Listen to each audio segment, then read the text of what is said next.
अपना भतार के वीडियो बनवले बाटे देवरा मजा मार के वीडियो बनवले बाटे देवरा मजा मार के चोरी से चुपके चिझावा उघार के वीडियो रिकॉर्डिंग कइले बाटे जोगाड़ के वीडियो बनवले बाटे देवरा मजा मार के देवरा मजा मार के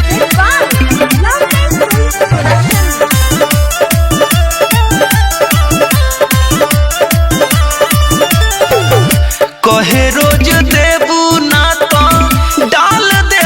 रील में इहे सोची पड़ल बाटे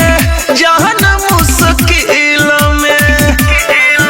एहो पहिला के संगे पछतावा बा अब धीरे धीरे फैलत हवा बा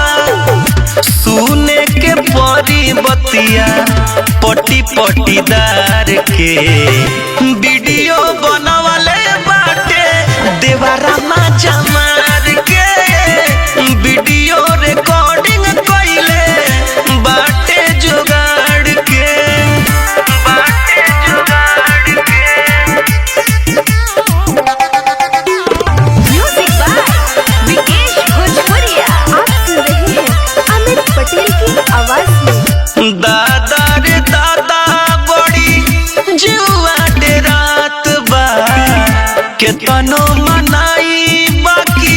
ओकरा ना बुझात बा बड़ी कइले बा अति अमितावा हो संगे गइले बा प्यार वाला गीतवा हो सड़िया के खींची कबो जो बना निहार के वीडियो बनवले बाटे देवरा मजा मार के वीडियो बनवले बाटे देवरा मजा मार के चोरी से चुपके चिझावा उघार के वीडियो